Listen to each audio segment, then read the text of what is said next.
Olá, salve, salve, muito bom dia. Tá começando aqui pela PAN mais uma edição do nosso a revista radiofônica que traz informação, prestação de serviço, entretenimento, tudo isso no papo dessa quinta, 30 de maio de 2019. Sejam bem-vindos.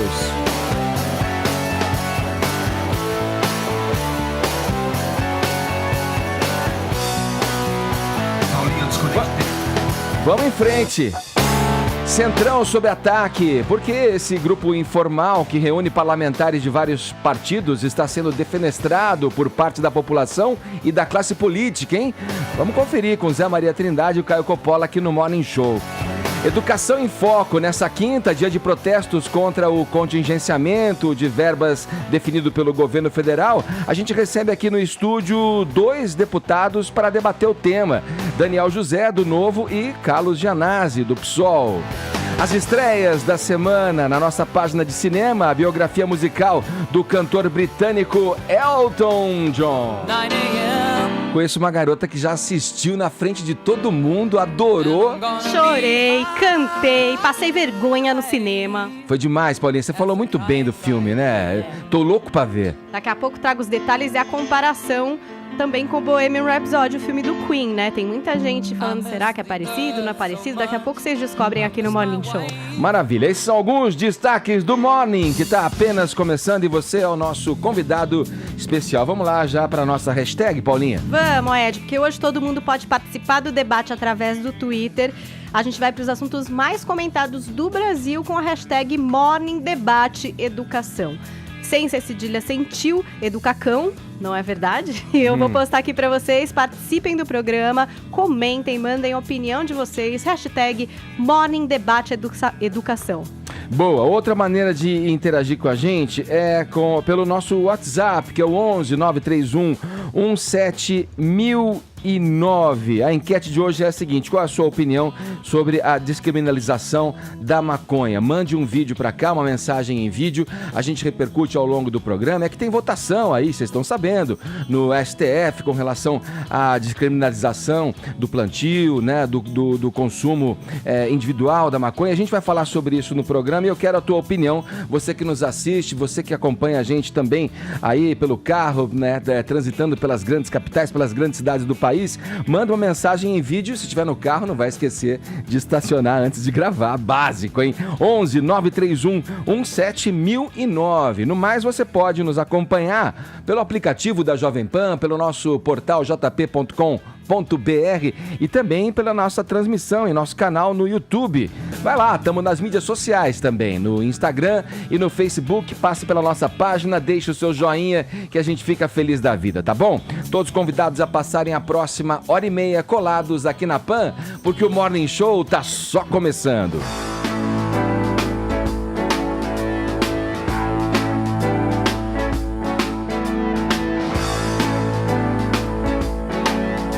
Nessa quarta-feira, a direção de jornalismo da Câmara vetou o uso do termo Centrão em seus veículos, rádio, TV e agência de notícias. A circular para os integrantes da casa assinala que a palavra é usada pejorativamente para designar alguns partidos que poderiam ou não entrar na base do governo e que agora é de uso comum na mídia em geral. Continua o documento. Só que o uso por nossos veículos, de certa forma, institucionaliza um rótulo que só existe como abstração, para que a mídia comercial possa tornar mais compreensíveis os movimentos políticos aqui da casa, em especial no que diz respeito a votações. Vamos lá para Brasília conferir com o nosso expert para esses assuntos, Zé Maria Trindade. Porque para muitos aí, o Centrão virou uma espécie de xingamento, Trindade. Você falou que tinha até um ensaio aí para o uso de um novo termo. Deram uma gourmetizada no termo, Zé. Bom dia. Virou palavrão, viu? E palavrão horroroso. Muito bom dia, Edgar. Bom dia a todos. Esses aí são os jornalistas com estabilidade no emprego, né? Salário inicial de 19 mil. Os jornalistas da TV Câmara, da Rádio Câmara. Tem um complexo de comunicação na Câmara, além da Voz do Brasil. Edgar, é o seguinte. Esse termo foi criado durante o processo constituinte, quando a esquerda estava dominando os principais assuntos do debate, e aí o Roberto Cardoso Alves e Ricardo Fiuza decidiram criar um grupo chamado Centrão, claramente para se contrapor às teses de esquerda e até, em certo ponto, salvaram parte da Constituição, senão ela seria muito mais complexa e cheia de direitos e gastos estatais, né? Isso deu uma equilibrada durante o processo constituinte. De lá para cá, eu vejo que assembleias legislativas vêm tentando recriar esse termo. Eduardo Cunha criou o grupo chamado Blocão, ou seja, Centrão, unindo vários partidos que ele tinha domínio, o Eduardo Cunha. E aí, nesta legislatura, o presidente da Câmara, deputado Rodrigo Maia, assumiu ali a coordenação de um grupo que quer levar adiante as ideias liberais até contra a vontade do presidente Jair Bolsonaro. A estratégia é fortalecer ali ministros como Paulo Guedes e dominar o Congresso. Conseguiu, dominou o Congresso, ganhou esse carimbo de Centrão e está odiando ninguém. Se você quiser sair ali batendo de porta em porta, Centrão mora aqui? Não. Vai para a próxima porta. Centrão mora aqui? Não. Não existe. Então não existe. É como a tal cabeça de bacalhau. E aí, o DEM está se sentindo ofendido e o líder do partido garante que não faz parte do Centrão e que é adversário do Centrão. Aí coloca vários pontos. Primeiro, quem enfrentou Eduardo Cunha? Rodrigo Maia, ou seja, DEM. Depois, no governo Michel Temer, Rodrigo Maia teria sido indicado para ser o líder do governo. Quem barrou Rodrigo Maia? O Centrão.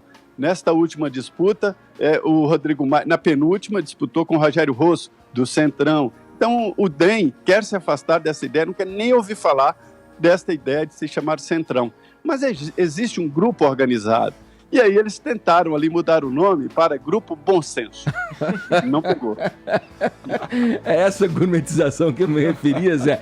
Durante algum tempo, esse tal Centrão, ou Bom Senso, teve uma hegemonia ali do MDB, né? Do PMDB, né? Eu não sei, hoje se confundem, são vários partidos, inclusive partidos ali considerados ali, que estão rachados da base aliada do governo. Deixa eu saber com o Caio aqui, Zé.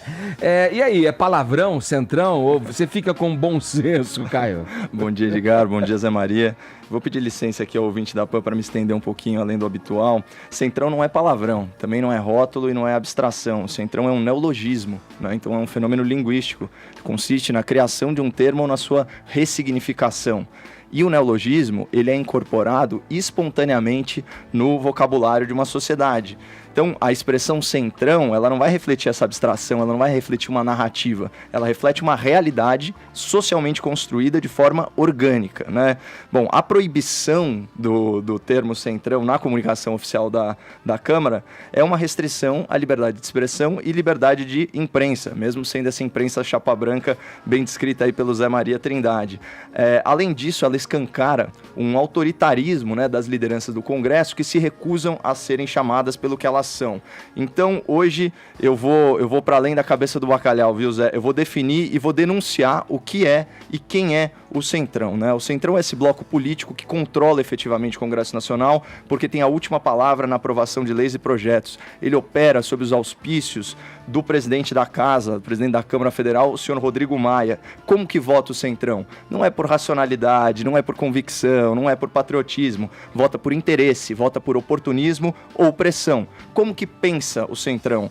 O Centrão, ele não tem um ideário coerente ou uma visão de Estado, uma visão estadista. O Centrão, ele é maquiavélico, ele tem visão de curtíssimo prazo. E a quem serve o Centrão? Você acha que o Centrão está vinculado à opinião pública, que serve ao interesse público? Claro que não. O Centrão, ele é egoísta, ele está a serviço das oligarquias e grupos de interesse que controlam o nosso país há tempos. E aqui o mais importante, o Centrão é fisiológico, ele tem vocação para se associar ao poder em benefício próprio.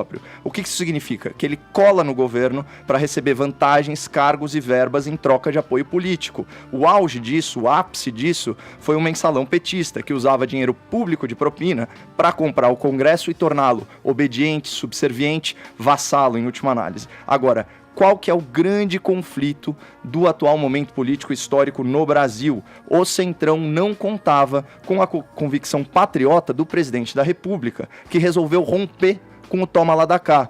Existe um eufemismo para o toma lá da cá, que é o quê? Presidencialismo de coalizão ou de cooptação. Mas, em última análise, é isso. Os ministérios e os cargos do governo Bolsonaro não foram loteados para os caciques dos partidos políticos. Isso é um fato, não é uma opinião. E quem melhor definiu a velha política, que é indissociável do Centrão, foi o superministro da Economia, o Paulo Guedes. Aquela frase famosa, né? Piratas privados, burocratas corruptos e criaturas do pântano político se associaram contra o povo brasileiro. Isso é a síntese da cleptocracia MDBista, tucano, petista. Agora, essa é a teoria, tá? Por trás do Centrão. Então, a gente acabou de matar a cobra. Vamos mostrar o pau. Eu recomendo ao ouvinte da PAN a excelente matéria publicada com destaque no Estado de São Paulo pelos jornalistas Vera Rosa e Renato Onofre. O título é Centrão tenta ditar pauta no Congresso. Essa matéria, Edgar, ela realizou um levantamento minucioso desses atores políticos que se escondem nas furnas e nos gabinetes de Brasília, como falou o Zé Maria Trindade, e é alarmante. Compõe o núcleo duro do Centrão 149 deputados. São 27 deputados do DEM, liderados aí pelo Rodrigo Maia, em 6º mandato, né? São 14 do Solidariedade, o principal ícone aí é o Paulinho da Força, sindicalista, o cara que disse que tem que aprovar uma reforma da Previdência branda para não, vamos dizer assim, ajudar o governo Bolsonaro, ou seja, o cara prefere prejudicar o presidente para não, e não ajudar o Brasil. O PP, com 39 parlamentares, incluindo o Aguinaldo Ribeiro, da Paraíba, que é ex-ministro da Dilma, de cidades da Dilma, que tem uma frase ótima: não existe Centrão, isso é uma invenção sem sentido. Até parece. O PR, com 38 deputados, né, que o líder é o Wellington Roberto, que é considerado os olhos e ouvidos do Valdemar Costa Neto, já que a gente falou de mensalão, ele foi condenado por corrupção e lavagem de dinheiro. E no PRB tem outros 31 deputados, né, o líder principal, Marcos Pereira, que é bispo licenciado. Quantos do PMDB? Da Igreja Universal. Do MDB aí? Esses são os aliados próximos. Esse é o núcleo duro com 149. Os aliados próximos, que são 81 deputados, eles são do PSD, do MDB e do PTB. E ainda tem os aliados eventuais, Edgar, que são mais 49 caras, do PSDB, do Patriota, Cidadania e Avante. Então, qual que é o tamanho do Centrão? São 149 parlamentares no núcleo duro. É grandão. Aliados próximos, 81. E se você juntar núcleo duro, aliados próximos e aliados eventuais, vai para 279 parlamentares. A Câmara Federal tem inacreditáveis 513. Então, o que isso significa? Que a maioria absoluta, ou seja, o primeiro número inteiro, além da metade, é de 257 votos. Né? A maioria qualificada, né, que é sempre superior à maioria absoluta, no Brasil é 2/3 ou 3/5. Se você pegar assim para mudar uma PEC, você precisa de 308 votos, 2/5, ou seja, falta apenas 29 votos para o Centrão mais aliados terem poder para mudar a Constituição. É isso que é o tal do parlamentarismo branco que tira o protagonismo do governo federal. E o Caio, a questão do Centrão vem se arrastando no Brasil, independentemente do governo de turno, seja de esquerda, extrema esquerda, ultradireita, direita. Esse Centrão vem imprimindo um ritmo político brasileiro que submete os governos a se ajoelharem para ele e realizarem... Agora, ô Trindade, deixa eu passar a bola para você aqui. O próprio, você vê como isso é uma coisa marcada no Brasil, historicamente marcada no Brasil. O próprio candidato Ciro Gomes, você lembra da campanha quando ele dizia o seguinte: meu primeiro ato de governo vai ser acabar e liquidar com o MDB, que é o grande símbolo do Centrão brasileiro, talvez aí o responsável pela gênese dessa estrutura amorfa no governo que você falou, né? Não tem cara, não tem cheiro, mas que existe, né, Trindade? Aquela frase, né? Não existe, coisa que colocaram na sua cabeça, né? O chifre não existe, são coisas que colocaram na sua cabeça. Então, na verdade, Edgar, lá atrás, durante o processo constituinte, ali eu fiz várias matérias sobre o Centrão, na época Isto É Senhor, né, na transição ali da revista, e mostrei claramente que o Centrão tinha, inclusive, aviões à disposição para buscar deputados e senadores, né, constituintes, nos seus estados de origem para votar. Então, eles dominaram o Congresso Nacional através dessa maioria descrita aí na matéria da Rosa. Olha, a história é a seguinte: Caio, são 242 deputados que estão à disposição do Centrão. Quando o Centrão vai para o lado da oposição, forma a maioria. Quando o Centrão vai para o lado do governo, se une ao PSL, forma a maioria. É o tal fiel da balança. Isso sempre foi o papel do MDB, do PMDB antigo. O Sarney sofreu nas mãos do Ulisses Guimarães e do PMDB, depois os outros partidos vieram, Fernando Henrique, e aí José Dirceu chegou no Lula e falou, olha, se você não negociar, você vai sofrer derrotas e pode até ser cassado. Aí Lula abriu o governo para o MDB, né? E aí deu no que deu, mensalão. Então, o Bolsonaro tem razão em não negociar. Esse é um caminho que a gente já conhece onde ele chega. É por isso, Zé, por esse motivo que você alega que talvez esteja sendo aventada a possibilidade da liberação de verba aí do próprio Bolsonaro, né, que se disse, não, nunca vou me render a isso, para os governos. Então, são coisas que estão previstas, né, no regulamento, né, Zé? Mas que aos olhos da opinião pública poderiam soar meio esquisitos, né?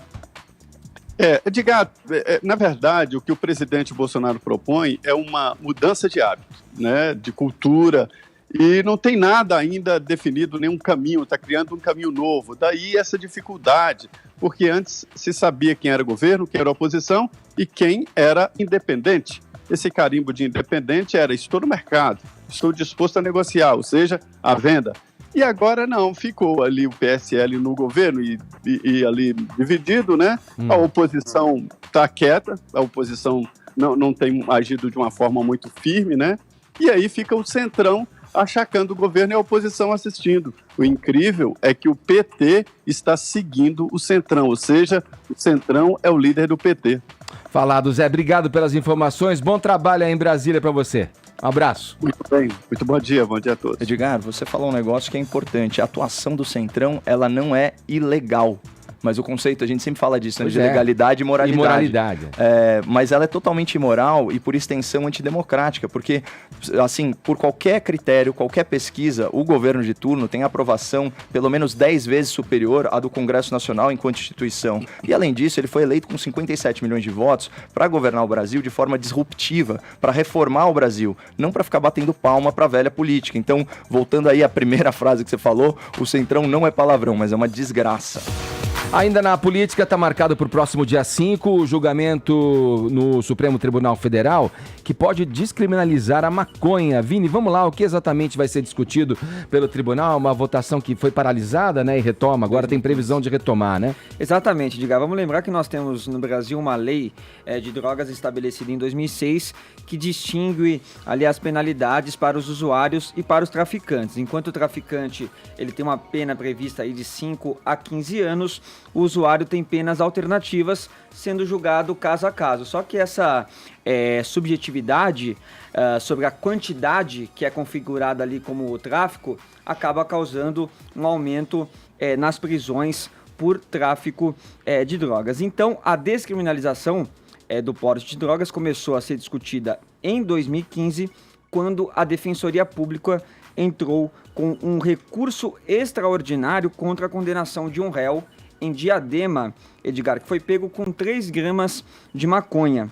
E aí ele foi condenado a 2 meses de serviços comunitários. E segundo a defesa dele, isso fere os princípios da intimidade e da vida privada previstos na Constituição. O julgamento, portanto, estava parado desde 2015, quando teve um pedido de vista do ministro Teori Zavascki, que morreu futuramente. Naquele julgamento, 3 ministros já haviam votado a favor. O ministro Barroso, o ministro Fachin e o ministro Gilmar Mendes. O Gilmar, inclusive, Edgar, que era o relator do caso, votou pela inconstitucionalidade da lei com relação a todas as drogas.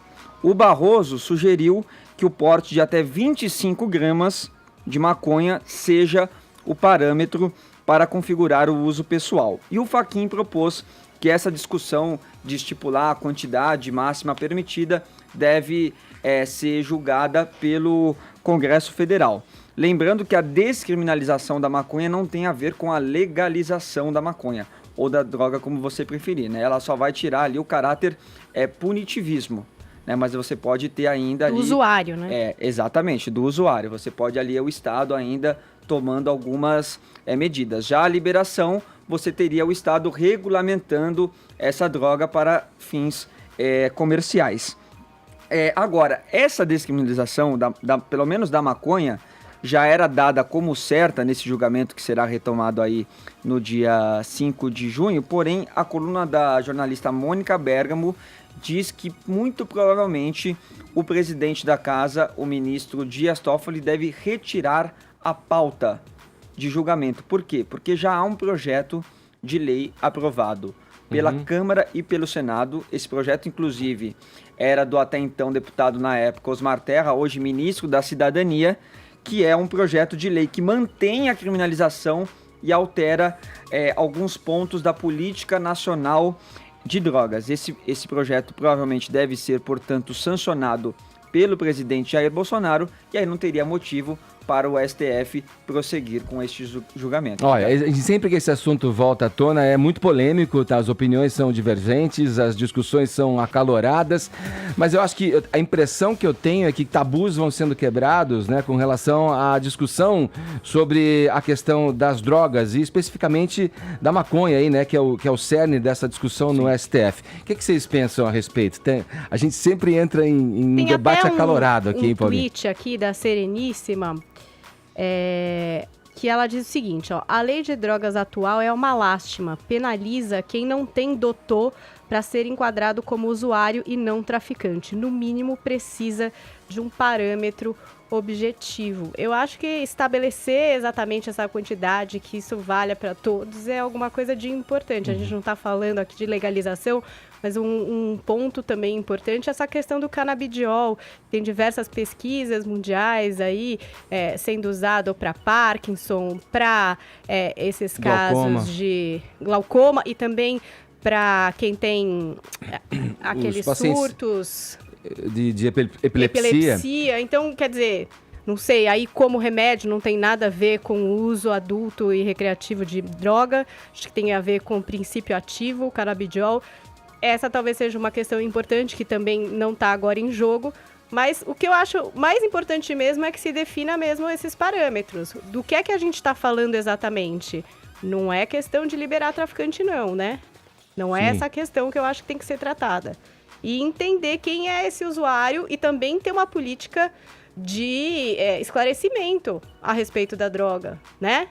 Para que as pessoas também fiquem esclarecidas a respeito daquilo. Porque essa história de que é uma erva que não faz mal também é bastante questionável. Então, acho que deveria também haver uma política de esclarecimento a respeito e um trabalho feito com esses usuários, que não é botar na cadeia. E lembrando, diferente disso. E aqui a questão da descriminalização, como o Vini trouxe, tem essa diferenciação com a legalização, né? Que seria digamos, um estágio à frente disso, né? Será que realmente tem diferença de descriminalização para legalização?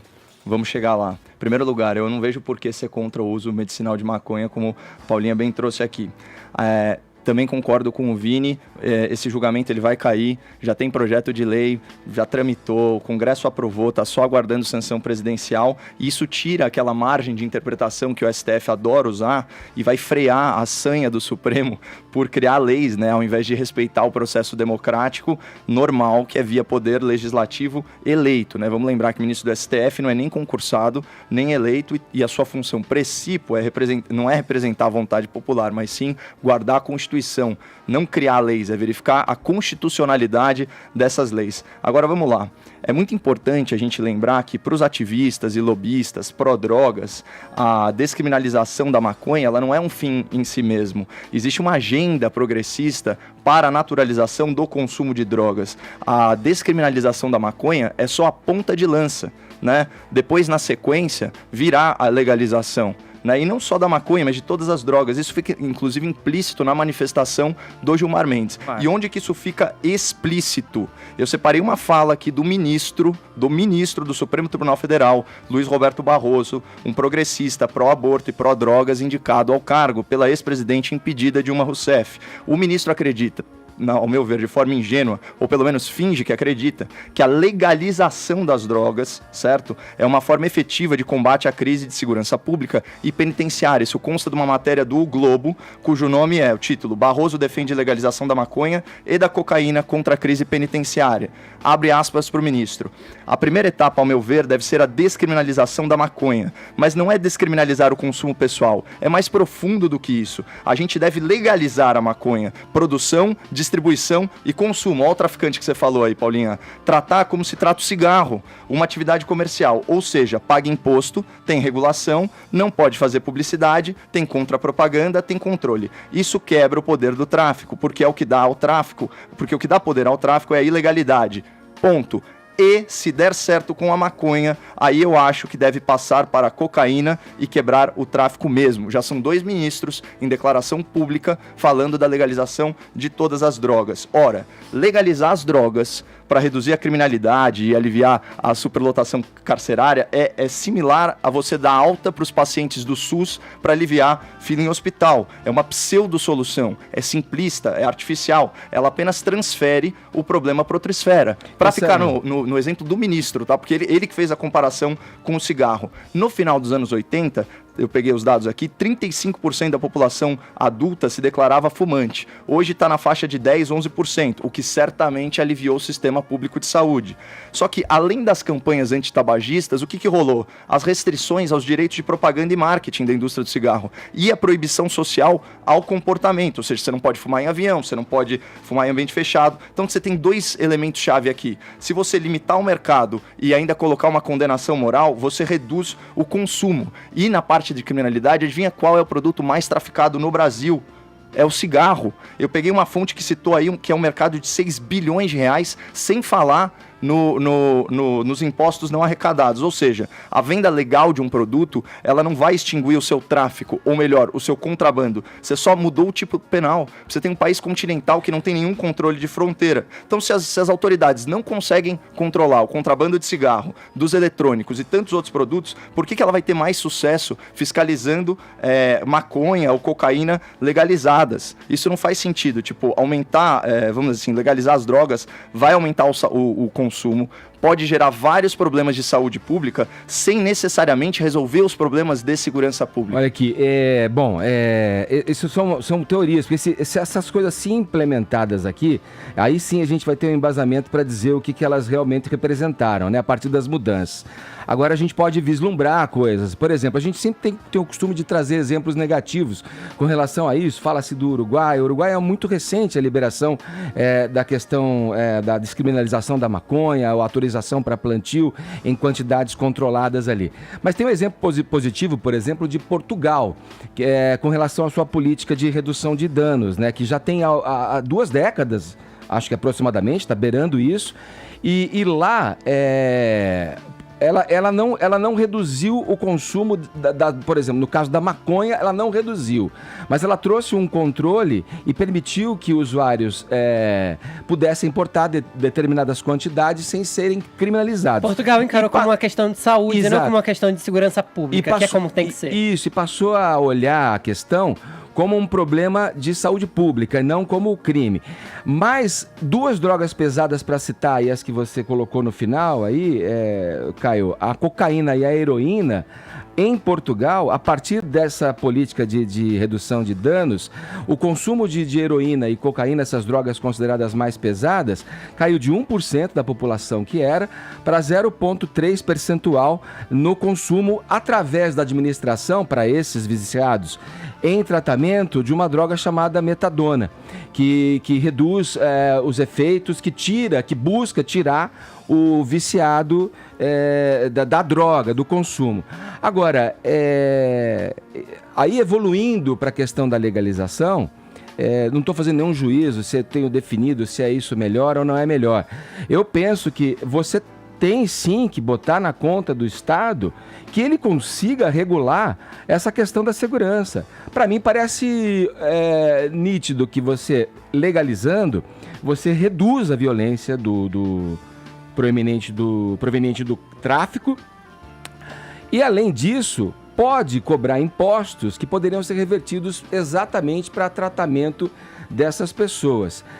A gente tem aí drogas legalizadas. Então aí o cigarro matando, as campanhas, o álcool, né? O alcoólatra lá, que é o viciado, ele destrói famílias também. Ele destrói vidas, ele dirige embriagado e mata os outros. Quer dizer, qual é a relação quando se confronta esse tipo de dano causado por uma droga ou por outra, que existe de fato e verdadeiramente, principalmente com relação ao consumo da maconha aí, que além do mais, além de ser considerado uma droga leve, tem todos esses benefícios que a gente falou aqui, que você bem mencionou, que não se opõe com relação ao uso medicinal, né, das propriedades, dos princípios ativos da cannabis sativa ou da cannabis índica, que são os tipos mais comuns da maconha. É uma discussão polêmica mesmo, e eu espero que eles, que não devem legislar, devem regular e garantir o que está escrito na Constituição, não avancem o sinal, mas que eles ajudem a dirimir dúvidas e que nos faça evoluir nesse debate tão polêmico. Olha aqui, a gente vai, agora são 10 horas e 31 minutos, horário de Brasília. Comunicado do Grupo Jovem Pan. Confrontado com versões e rumores envolvendo um integrante do nosso quadro de profissionais, o Grupo Jovem Pan tem a comunicar o seguinte: 1. Preferimos restringir ao âmbito interno da empresa discordâncias entre colaboradores e direção da empresa. 2. O Grupo Jovem Pan foi pioneiro na intensificação do debate político com a contratação de comentaristas com diferentes pontos de vista, que sempre se manifestaram livremente. 3. O apreço do Grupo Jovem Pan pelo convívio dos contrários, sem o qual não existe democracia real, é atestado diariamente pelo conteúdo da nossa programação. 4. O Grupo Jovem Pan jamais cedeu a pressões de governantes e nunca transformou a liberdade de expressão em moeda de troca. 5. Vale frisar que o atual governo federal não fez chegar ao Grupo Jovem Pan qualquer crítica ao desempenho dos nossos profissionais. 6. Fiel à própria história, o Grupo Jovem Pan seguirá orientado pelo amor à verdade e pelo respeito ao público, que vem homenageando esse comportamento com recordes de audiência e com a consolidação da credibilidade que merece um trabalho sério e sóbrio. 7. O Grupo Jovem Pan entende que esse mesmo respeito ao público impõe aos seus comentaristas limites que separam a crítica substantiva da adjetivação grosseira. Quando tal barreira é ultrapassada, cabe à direção da empresa aplicar medidas que garantam a volta à normalidade. Direção do Grupo Jovem Pan. O movimento estudantil, que tem como maior expoente institucional a União Nacional dos Estudantes, espera levar hoje milhões de pessoas às ruas do país para protestar, principalmente contra os bloqueios de verba na área, promovidos pelo governo federal. Críticas à reforma da Previdência também darão o tom das manifestações. Para falar sobre o assunto, estão aqui com a gente no Morning Show nessa manhã de quinta-feira, 2 deputados eleitos por São Paulo e que têm forte ligação com as bandeiras da educação. São eles o Daniel José, do Partido Novo, e Carlos Gianazzi, do PSOL. Antes de eu fazer aqui a primeira pergunta, gostaria de, primeiramente, dar as boas-vindas para vocês e bem rapidamente pedir para vocês comentarem aqui com os nossos espectadores, contarem aos nossos espectadores e ouvintes da Jovem Pan a relação de vocês com o setor, com a educação. Sejam bem-vindos. Bom dia. Quem começa? Gianazzi ou Daniel? Daniel mais novo. Vai lá, Daniel. Tá bom, eu começo então. Bom dia, Edgar, bom dia a todos os ouvintes da PAN, todos os amigos aqui na mesa. Bom, meu nome é Daniel José, sou deputado estadual aqui pelo Novo São Paulo. Meu histórico com a educação vem desde a infância, né? Eu venho de uma família tipicamente brasileira, tenho 10 irmãos, minha mãe era diarista e todas as oportunidades que eu tive ao longo da vida vieram por conta da educação. Foi a grande janela para mim que me possibilitou fazer tantas coisas legais. E mais recentemente, nos últimos anos, eu trabalhei, depois de ter passado pelo mercado financeiro, trabalhado com refugiados de guerra no Oriente Médio, feito várias coisas bacanas. acabei voltando para o Brasil e ajudado a montar uma consultoria em educação pública e rodando o país, ajudando os governos a melhorar os indicadores de aprendizagem em português, matemática, reduzir abandono escolar, usar melhor os recursos públicos da educação. Certo. E você, Janase? Bom dia, Edgar. Bom dia, Daniel. Bom dia, ouvintes da Jovem Pan. Profissionalmente, eu sempre trabalhei com educação, sou diretor de escola pública em São Paulo, da rede municipal de ensino, trabalhei 20 anos na rede estadual, tenho formação nessa área, tenho pós-graduação na Faculdade de Educação da USP, fiz o mestrado lá, o doutorado também na área da educação, na Faculdade de História da USP, e sempre atuei profissionalmente na defesa da escola pública de qualidade, porque nós entendemos que a educação é o principal instrumento de desenvolvimento humano, social, econômico, e a educação tem que ser valorizada, sobretudo a educação pública, porque quase 90% das crianças do Brasil estão matriculadas em escolas públicas, na educação básica, ou nas redes municipais, ou escolas estaduais. Então, o principal investimento tem que ser na educação pública. Essa é a minha experiência como diretor de escola aqui em São Paulo, na Zona Sul de São Paulo, na periferia da Escola Miguel Vieira Ferreira e também na rede estadual de ensino. Vamos lá, agora direcionando já a nossa conversa para a questão dessa manifestação prevista para acontecer hoje. Se percebe um movimento de tanto de um lado como do outro, de buscar evitar as pautas difusas ali. Eu citei, né, essa questão da educação sendo colocada hoje como mote principal, mas permeado também em algum momento ali, contaminado pelas reivindicações com relação à Previdência, né, como eu falei aqui. Na opinião de vocês, isso atrapalha? Existe algum contrassenso em misturar essas pautas, ou elas estão indiretamente ou diretamente ligadas? Bom, no meu ponto de vista, elas estão diretamente ligadas, justamente porque é necessário a gente levar para frente a reforma da Previdência. Sem a reforma da Previdência, os recursos para a educação não vão existir, né? A Previdência hoje consome 54% do orçamento do governo federal, isso está avançando ao longo dos anos. Agora, o que me chama a atenção é que a esquerda, né, e o pessoal que incita essas manifestações é contra a reforma da Previdência e a favor de mais recursos para a educação. Isso é um mundo que não existe, porque a gente tem um orçamento que é engessado do governo federal, a gente tem restrições orçamentárias que praticamente obrigam a gente a fazer escolhas, né? E quando eu olho, né, toda a questão das universidades, que é onde a história começou, né, os contingenciamentos, né, realizados pelo Ministério da Educação, que eu acredito que vão na direção certa, apesar da comunicação ter sido falha ao longo do caminho, né, eu vejo que existem uma série de distorções na maneira como a gente aloca recursos, né, no ensino público, né, na educação pública ao redor do Brasil. Então, hoje, né, o custo por aluno de um universitário é de $14 mil por ano. Isso são dados da OCDE. Né? A gente gasta um pouco menos do que a França, a gente gasta mais que a Itália, que a Espanha, a gente gasta mais que Israel, que a Coreia do Sul, no gasto por aluno universitário. E na educação básica é o oposto. Né? O custo por aluno no ensino básico é de $3,7 mil por ano, que é menos que todos esses países que eu mencionei e menos ainda que o Chile, por exemplo, que é um país que está aqui do nosso lado e que tem uma realidade muito mais próxima à nossa. Então a gente gasta 4 vezes mais por aluno no ensino superior do que na educação básica. Isso para mim mostra uma distorção inicial muito grande e por isso que eu defendo várias pautas que corrijam essas distorções, como por exemplo a cobrança de mensalidade nas universidades públicas, para quem pode pagar. Sim, presumo que o teu argumento, Janase, é totalmente contrário. Deva ir no sentido contrário, mas sem dissociar uma coisa da outra também, sem né? dúvida, Talvez. Não, as duas coisas estão ligadas. A nossa grande luta hoje é em defesa da educação, contra os cortes na educação e na ciência, porque os cortes do governo Bolsonaro, os cortes criminosos na área da educação, atingem também a ciência e, sobretudo, a pesquisa.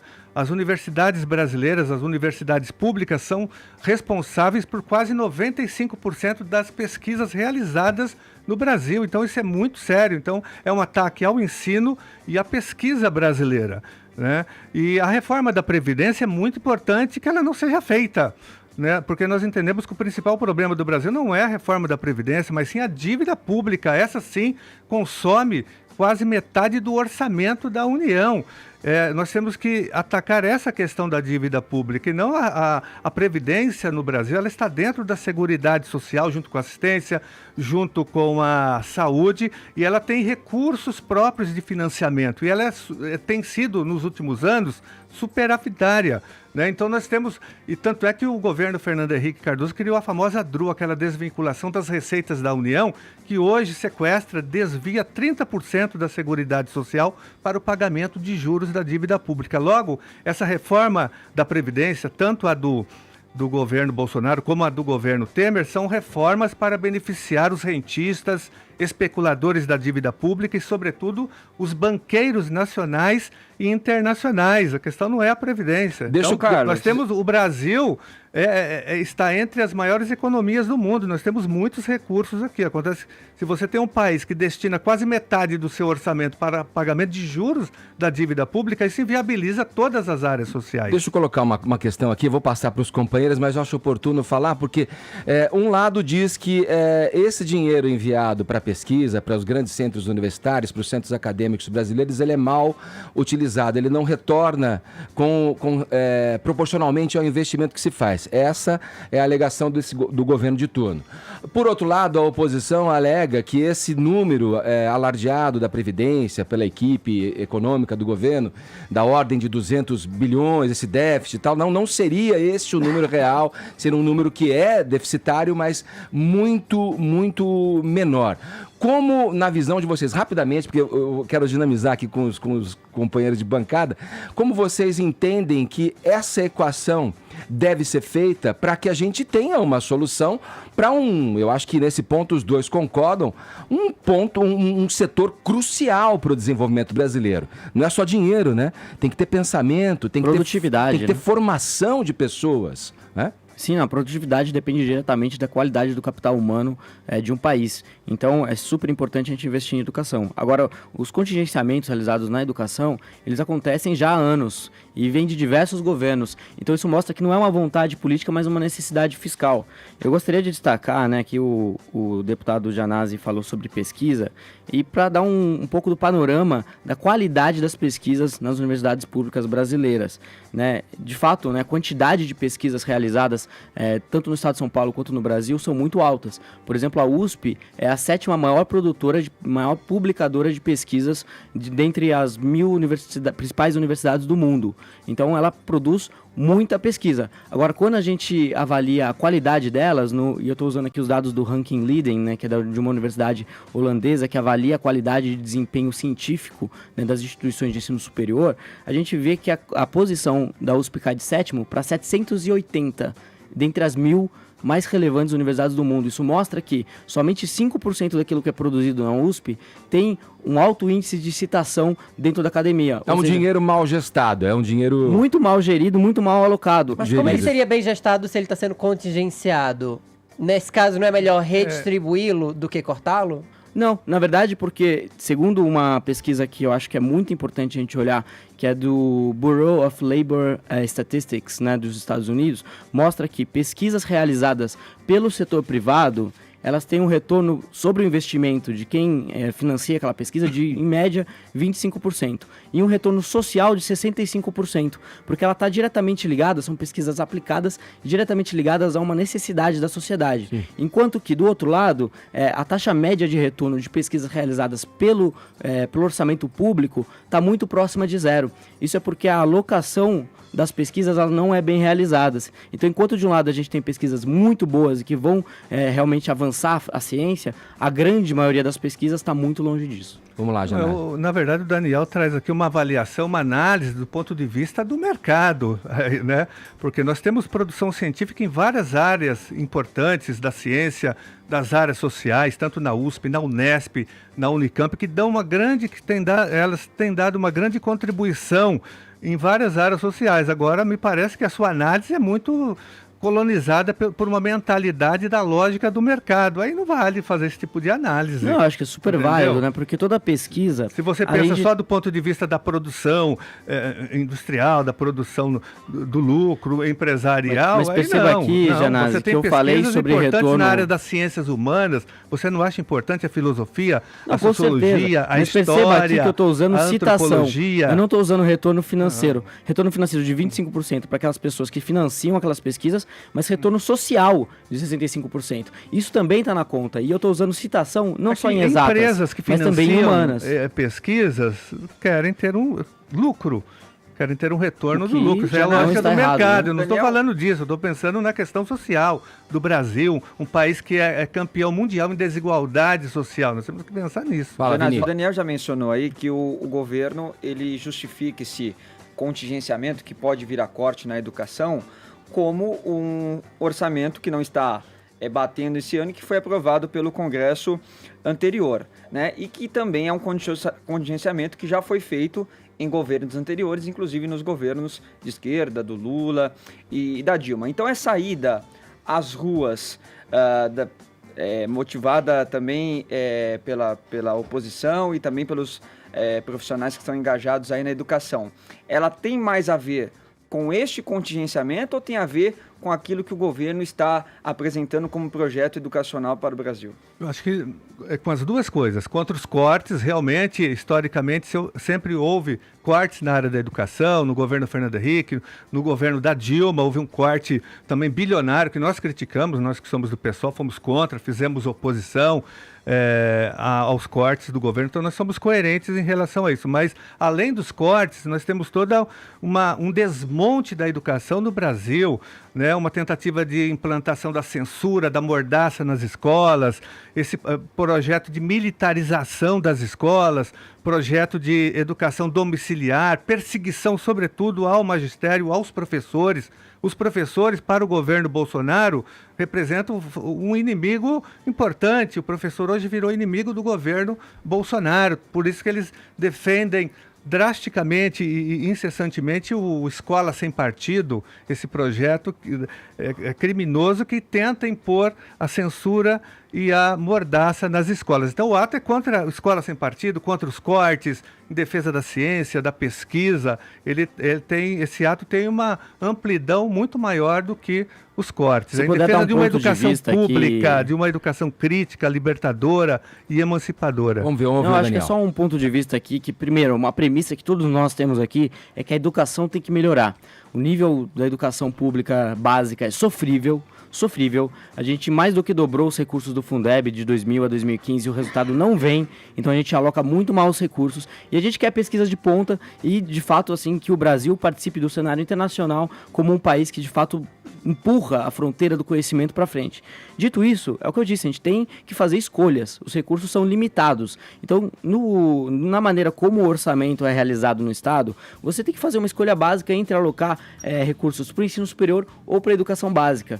Tudo bem, você vai ter mais recursos se a reforma da Previdência passar e a gente tiver mais folga, menos engessamento no orçamento. Agora, eu pergunto para todo mundo aqui na mesa, se vocês tivessem R$100 e tivessem que alocar entre educação básica ou entre ensino superior, onde vocês alocariam? Sem dúvida nenhuma, em educação básica. Exatamente. Então, por que hoje a gente gasta 4 vezes mais por aluno no ensino superior do que por aluno na educação básica? E pior, quando a gente pega o caso das universidades estaduais de São Paulo, USP, Unesp, Unicamp, e você olha o perfil socioeconômico de quem frequenta essas instituições, tudo bem, está melhorando ao longo dos anos, mas hoje 2/3 dos alunos vieram de escolas particulares, e quando a gente pega os cursos de maior prestígio, medicina, engenharias, direito, economia e por aí vai, 75% dos alunos vieram das escolas particulares. Mas você sabe, Daniel, a lástima dessa tua afirmação, sabe qual é? É que assim, eu entendo que uma coisa não deveria excluir a outra. Vários governos se passaram no país sem investir na escola básica, na escola de formação, fazendo com que o jovem chegasse na idade universitária sem saber escrever e interpretar um texto. Isso é um fato da deficiência da história, porque ninguém, né, se propôs, Janazzi, principalmente os governos progressistas, os governos que tiveram no comando do país nas últimas décadas, não se propuseram a valorizar isso, porque talvez não houvesse ali a perspectiva de um retorno imediato. Isso É um retorno que vai acontecer depois de 20 anos, né? Só uma de investimento. informação rapidona aqui, o fato de cortar do ensino superior não significa também que do ensino básico não haverá cortes, porque eu tenho aqui, por exemplo, uma matéria da revista Exame, dizendo que o próprio médico, o próprio MEC contrariou o discurso e tirou verba da educação básica. Pelo menos 2,4 milhões foram bloqueados da educação básica. Esse é um falso problema, viu? Não, isso Esse é um problema real. A questão é que hoje o orçamento está tão apertado que não dá para apoiar as duas coisas. Vamos lá. O Janás está dizendo que é um falso problema. Que é um problema que é inventado, que talvez aqui no estado de São Paulo que nós acompanhamos, o orçamento hoje da educação, da Secretaria Estadual de Educação, né, que cuida da educação básica, é de aproximadamente 32 bilhões de reais.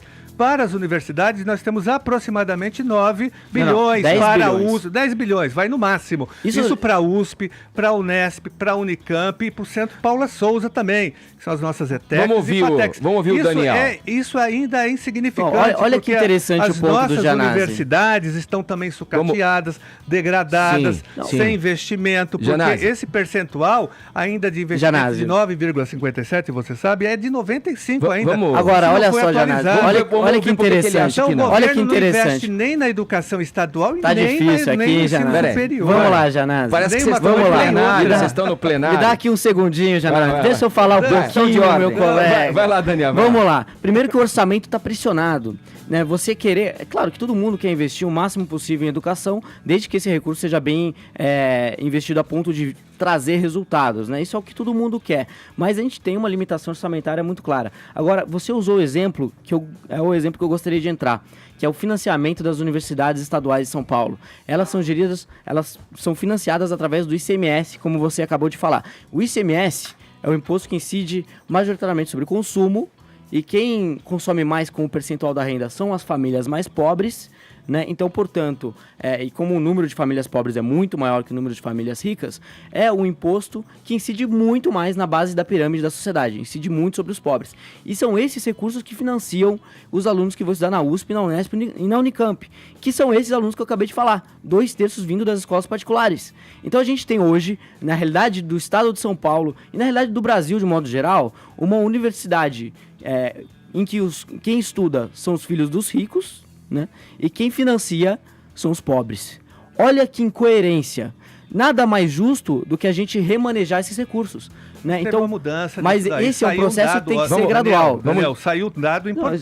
Deixa eu só terminar meu raciocínio aqui, Janazzi. A ANDIF, que é a Associação Nacional Deixa eu só terminar meu raciocínio, Reitores Janazzi. das federais. Vai, fala, eu vou dar um dado Não, aqui porque que vai eu acho que é mostrar super importante. que você está desatualizado. O com governo esses federal dados. vai na direção certa quando ele faz o contingenciamento.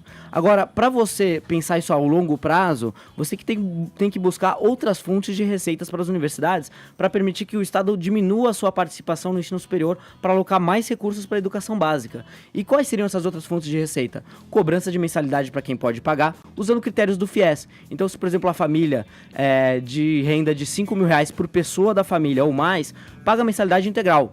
Abaixo disso vai ganhando bolsas parciais de estudos até chegar a um limite de bolsa integral. Maior financiamento privado para pesquisas, isso é super importante. Eu sou a favor de venda de naming rights nas universidades. Então, se a pessoa quiser doar para ter o nome dele na sala de aula, para ter o nome no departamento, ela pode doar. Isso eu acho que é super importante, uma fonte de receita relevante. E nos Estados Unidos é basicamente isso que conserva as universidades que lá são pagas. Daniel, e não só a mensalidade de quem pode pagar, né? Exatamente. Isso é importante também ressaltar. Muita gente acha que pagando-se uma mensalidade quem pode, você resolveria esse problema, o que não é verdade. Não é verdade. Isso é uma falsa verdade que se espalha por aí, que se, por exemplo, o Caio pudesse pagar a faculdade e contribuísse, ele estaria salvando a universidade pública que ele fez. Um ótimo ponto. E eu fiz uma publicação no ano passado que mostra que a cobrança de mensalidade bateria no teto de 10% do orçamento das universidades. Não conseguiria avançar muito mais que isso. Por isso que outras fontes de receita também são importantes. Fundo patrimonial, a aproximação do setor privado, como eu já disse.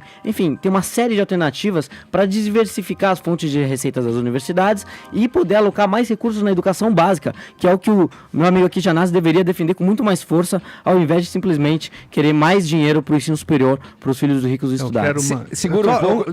Tem uma informação que desmonta esse discurso do Daniel. Se for em uma frase, dá para você fazer. Em uma frase. A Andif, que é uma Associação Nacional dos Reitores das Universidades Federais, soltou um dado agora, uma pesquisa, mostrando que 70% dos alunos das universidades públicas do Brasil são oriundos das camadas populares e das escolas públicas, que têm renda per capita de apenas 1,5 salário mínimo, um dado oficial de pesquisa. Mas eu achei que isso uma metodologia estranha, essa pesquisa, Andif.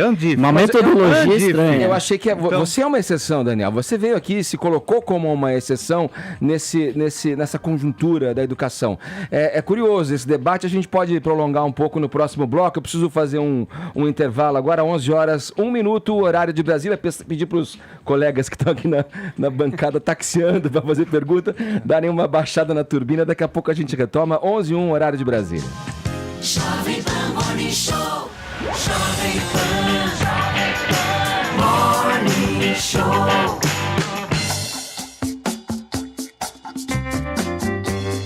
Hoje aqui no Morning Show estamos promovendo um debate sobre educação com as presenças dos deputados eleitos por São Paulo, o Daniel José, do Partido Novo, e o Carlos Janazzi, do PSOL. Vamos retomar a nossa conversa sobre educação? Caio, vamos lá, pode mandar uma aí. Beleza, é o seguinte, Daniel. Aliás, é um prazer te receber aqui. A gente trabalhou junto na sua campanha. Tenho muito orgulho de ter feito parte de um projeto que colocou a educação como pauta protagonista lá na LESP. Você fala muito que as oportunidades na sua vida elas vieram pela educação, e eu tenho profunda admiração aí pela sua trajetória. Tem um cara de origem muito humilde, né? Família de 11 irmãos, filho de uma diarista. Você conhece bem o quadro de desigualdade, muito mais do que os elitistas da academia brasileira. Bom, a educação que transformou a sua vida, ela não veio do Estado, né? Quando tive contato com a tua história, foram bolsas privadas, né, proporcionadas por agentes privados ou pelo altruísmo, enfim, esse tipo de coisa. Você acha que a revolução que a gente precisa na educação, ela passa pela lógica de mercado? Então, por exemplo, fim da estabilidade no emprego dos professores, punição pelo absenteísmo, cobrança de mensalidade, como você já bem disse, os endowments, mas também voucher para educação, charter school. Queria que você comentasse um pouquinho disso, se falta colocar um pouquinho da racional do setor privado no setor público. Não, muito legal. Eu acho que a gente cria uma sociedade livre se as pessoas passam a ter escolhas, né? Hoje uma família de baixa renda que ama seus filhos, onde eles vão colocar os filhos para estudarem? Na escola do bairro. Não tem escolha. Tem que ser ali, pronto, acabou. Né? Então eu acredito, né, que a gente deva gerar escolhas alternativas para que as famílias possam escolher qual tipo de educação elas querem para os seus filhos. E se hoje existe a possibilidade do voucher, né, que é um vale escola, né, como se fosse um vale educação para cada um dos filhos, e as famílias pudessem escolher em quais escolas ou qual o ambiente escolar, qual metodologia pedagógica eles gostariam que seus filhos aprendessem, eu acho que isso seria louvável. Assim, a gente tem que buscar algo mais nessa linha, né? Infelizmente, vários dos problemas que existem na educação pública hoje foram cravadas na Constituição de 88. Aliás, vários problemas do Brasil foram cravados na Constituição de 88 e que a gente tem que costurar agora. Mas um desses problemas é justamente o que o Caio acabou de falar, da estabilidade ampla e restrita do funcionalismo. Então, isso não gera os incentivos para que as pessoas busquem fazer o melhor trabalho possível, e aqueles que são motivados dentro da rede estadual, né, os professores que são motivados, que querem ensinar, que têm vocação para isso, ao longo dos anos eles veem que os incentivos são tão perversos que eles acabam desanimando. Então a gente tem que mudar, né, a forma, a lógica e o ambiente de trabalho dos professores para que eles tenham os incentivos corretos, para que eles consigam ensinar cada vez melhor. E por isso, por exemplo, eu sou a favor, né, inclusive foi um primeiro projeto de lei que eu protocolei lá na Assembleia Legislativa para fazer um ajuste na lei das OS. Eu gostaria de ver um modelo de charter school que é realizado em diversos outros países, mais de 70 países ao redor do mundo, e que aqui ainda não foi testado no Brasil, que é você pegar um pequeno grupo de escolas da rede pública e colocar ali como gestão uma organização social, assim como acontece em diversos hospitais ao redor do Brasil. Nisso, a gente deixa de depender daqueles critérios, né, cravados na Constituição de 88, que travam muito o desempenho da escola, como a estabilidade ampla e restrita, como a dificuldade de se fazer compras e por aí vai. Então, e aí, dando liberdade total para que essa organização social busque a metodologia pedagógica que achar mais adequada, busque fazer as melhorias que achar mais adequada, desde que também tenha uma contrapartida. E essa contrapartida seria a melhoria dos indicadores de aprendizagem. Então, para que uma organização social continue gerindo a escola ao longo prazo, ela deveria ter metas para melhorar o aprendizado de português e matemática, ter metas para reduzir o abandono escolar, que hoje é absurdo. Só para dar uma ideia, e terminando aqui, vou passar já para o Gianazzi, mas no Brasil, só 4% de quem se forma no ensino médio sabe matemática básica. Isso não é aceitável, isso é um massacre na educação. As pessoas não têm ideia. Eu estive em Atalaia do Norte, no Amazonas, no interior do Amazonas, divisa com o Peru, em São Francisco de Assis do Piauí, em Satubinha, no Maranhão. E a situação da educação pública nesse país é um massacre o que estão fazendo com as novas gerações. Esse é um dado inaceitável. Inaceitável. Né? Isso que você coloca, me parece que o Gianazzi não tem como discordar disso, né? Que é um dado que é apresentado e que é ruim para as futuras gerações, para o pensamento, agora, a forma como as causas, né, dessa má educação é oferecida para a população é que nós discordamos. Por exemplo, eu acho que é um falso problema também essa questão de atacar a estabilidade dos professores. O problema da questão do magistério hoje são os salários. Hoje um professor da rede estadual de ensino, que é a rede mais rica do Brasil, da América Latina, não atinge nem o patamar do piso nacional salarial. O piso nacional salarial hoje por 40 horas, ou seja, um professor trabalha o dia todo, é de R$ 2.557. O Estado de São Paulo não chega nisso, ele está abaixo do teto nacional. É isso que tem que ser atacado, porque qualidade de ensino custa dinheiro, você tem que investir no magistério. Agora é um falso problema atacar a estabilidade. A estabilidade é importante para que o professor tenha... E já há punição. O servidor público hoje que não trabalha, a reforma administrativa já foi feita no governo Fernando Henrique Cardoso. Já existem elementos hoje para punir, até retirar servidores públicos que não trabalham, que não têm desempenho, os mecanismos legais estão dados. E o problema não é a Constituição Federal, não. Ela até é muito interessante, o problema é que ela não é cumprida. Por exemplo, o artigo 214 da Constituição Federal dizia, isso quando foi aprovado em 88, que o Brasil deveria erradicar o analfabetismo em 10 anos. Né? Isso em 88. Até hoje o analfabetismo persiste no Brasil. Então a Constituição nunca foi respeitada. É um falso problema esse. O problema do Brasil é um outro totalmente diferente, da educação também. Agora não dá para levantar falsos problemas de gestão. Não é o problema da educação, não é gestão, então é financiamento. O Fundeb, ele mais do que duplicou de 2000 a 2015 e o resultado não vem. Mas acontece então, que o Brasil tem um histórico de não investimento na educação. Não, é pouco ainda. Você tem que investir no mínimo 10% do PIB em educação, o que está no Plano Nacional de Educação. Mas cada investimento que você realiza em educação tem que ter como contrapartida resultado. Então, mas tem que vir nota. Isso mas não está acontecendo. Esse investimento não é feito em educação no Brasil. Meus amigos. Um professor que ganha menos de R$ 2.500 para trabalhar... É óbvio. Resolve isso esse primeiro. Salário, óbvio. Não dá. Então a o problema não é estabilidade. Tem que dar aula em 2, 3 escolas. Isso é terrível. Salas superlotadas com 45 alunos. Vamos falar de um problema quente, então, agora, de uma questão quente. Eu, pessoalmente, tenho minhas posições aqui quanto à educação pública, especialmente porque eu fiz universidade pública e vi lá que a maioria das pessoas que estudavam, pelo menos na época que eu estudei, não eram privilegiadas. E me preocupo com o contingenciamento do dinheiro para a educação, especialmente porque não é só a universidade que é mantida, né? Eles têm que manter projetos científicos, museus e muitas outras coisas. Mas, para além disso, estou aqui pensando, como é que vocês encaram um presidente ter dito que as pessoas que vão à rua protestar por educação são idiotas úteis? Eu queria saber a opinião de vocês dois quanto a essa declaração. Como a gente classifica quem vai lá exercer seu livre direito à manifestação? Você quer começar, Gianazzi? Eu mando bala.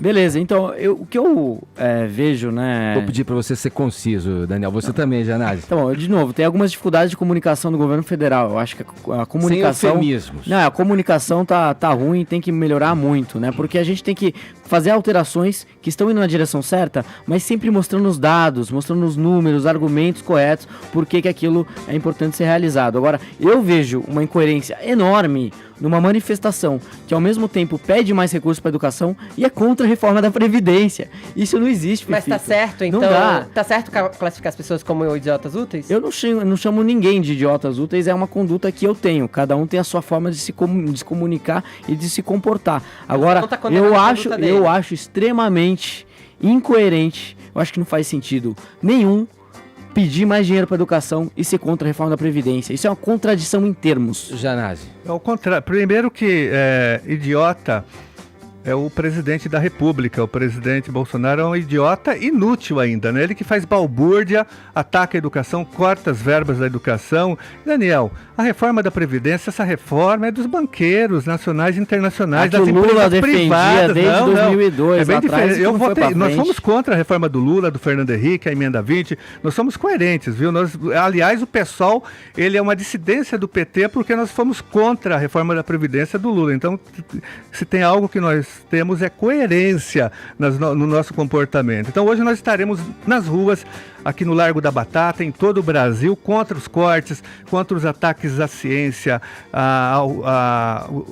a educação pública e contra também a reforma da Previdência. Essa reforma da Previdência, ela vai acabar com a aposentadoria no Brasil, vai acabar também com a Seguridade Social. Ela interessa aos bancos que vão ficar com esse fundo previdenciário bilionário da Previdência Social e as empresas privadas de previdência. Não interessa O ao ouvinte povo da PAN brasileiro sabe isso. que isso não é verdade, Janazzi. Não, é verdade, a esquerda está sim. ficando cada Não é vez esquerda, melhor não é esquerda. em praticar o oposto Imagina. daquilo que discurso. Não é esquerda. Olha, eu quero agradecer. Infelizmente, o nosso tempo acabou. Esse daria pano pra manga para uma outra sessão de debate aqui no Morning Show. Queria agradecer a presença aqui no estúdio do Daniel José, que ele é deputado federal pelo Partido Novo.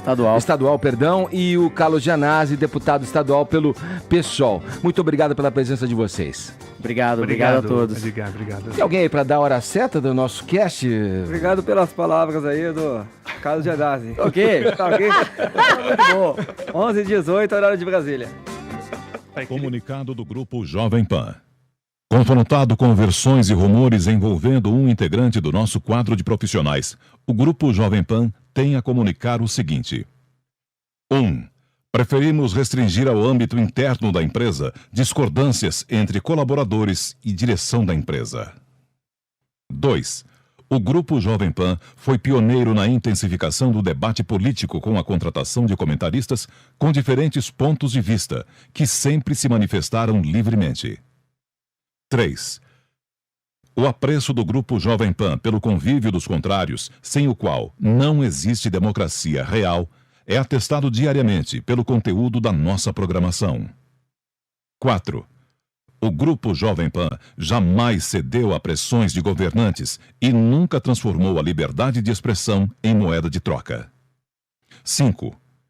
Vale frisar que o atual governo federal não fez chegar ao Grupo Jovem Pan qualquer crítica ao desempenho dos nossos profissionais. 6. Fiel à própria história, o Grupo Jovem Pan seguirá orientado pelo amor à verdade e pelo respeito ao público, que vem homenageando esse comportamento com recordes de audiência e com a consolidação da credibilidade que merece um trabalho sério e sóbrio. 7. O Grupo Jovem Pan entende que esse mesmo respeito ao público impõe aos seus comentaristas limites que separam a crítica substantiva da adjetivação grosseira. Quando tal barreira é ultrapassada, cabe à direção da empresa aplicar medidas que garantam a volta à normalidade. Direção do Grupo Jovem Pan.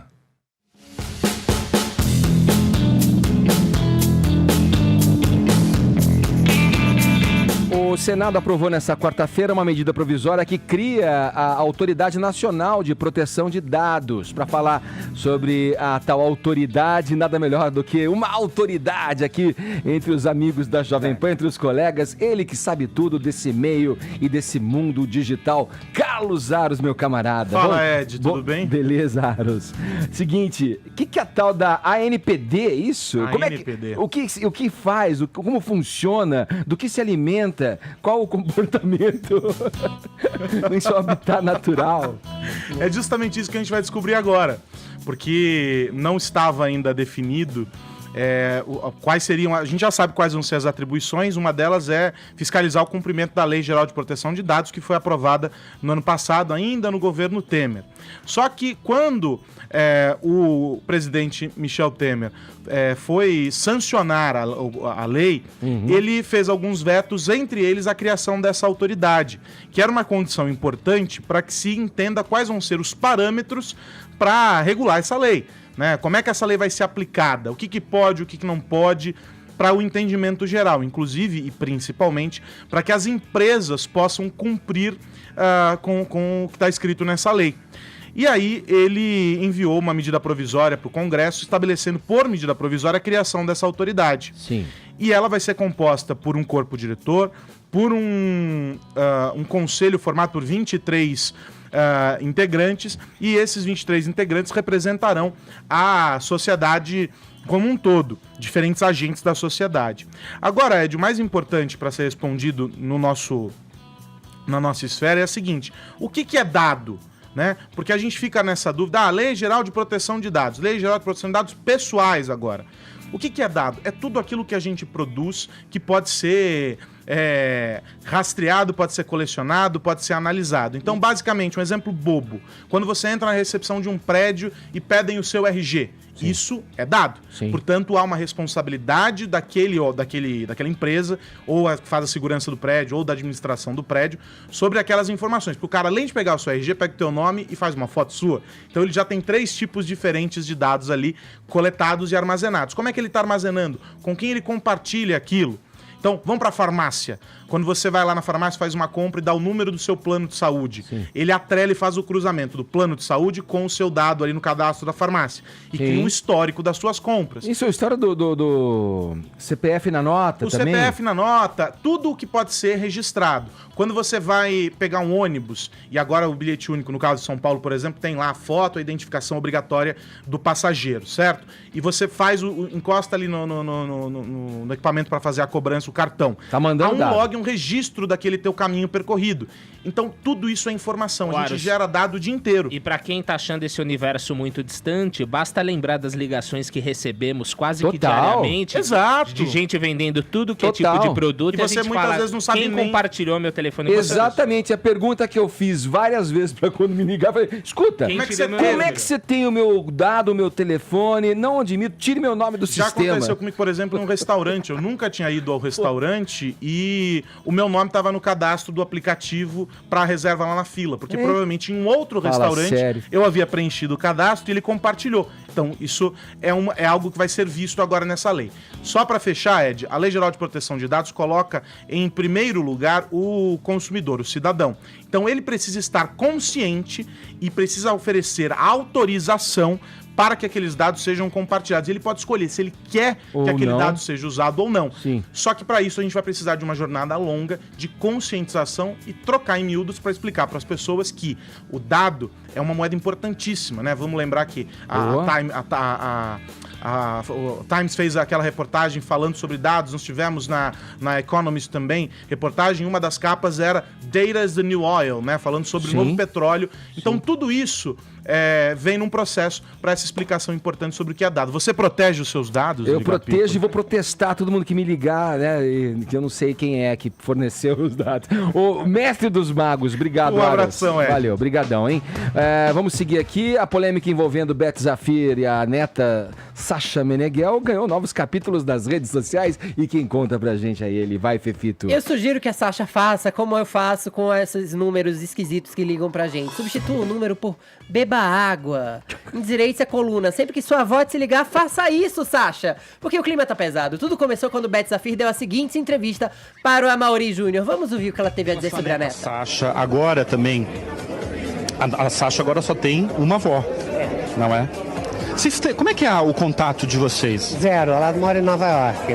Mas vocês não se falam por WhatsApp? Muito raro. E você... Não dá tempo, eu tô numa vida muito corrida. E ela também deve estar, porque ela está trabalhando lá, né? Mas você não sente falta de um contato mais próximo com ela? Porque eu tenho mais 8. Então não dá pra sentir falta.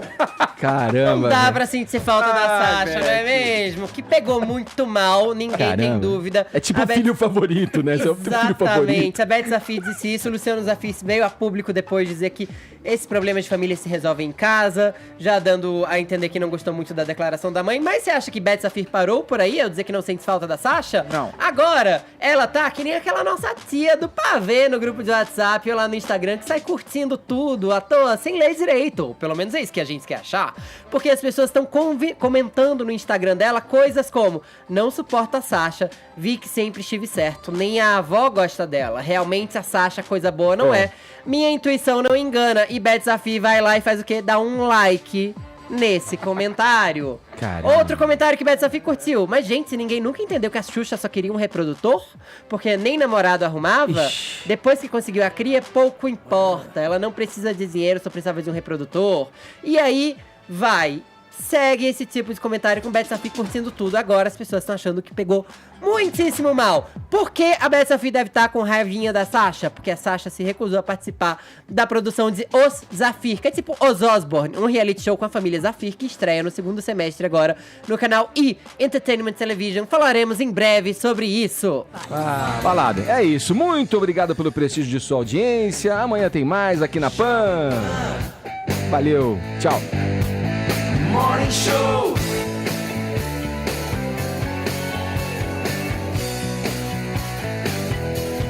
Morning Show.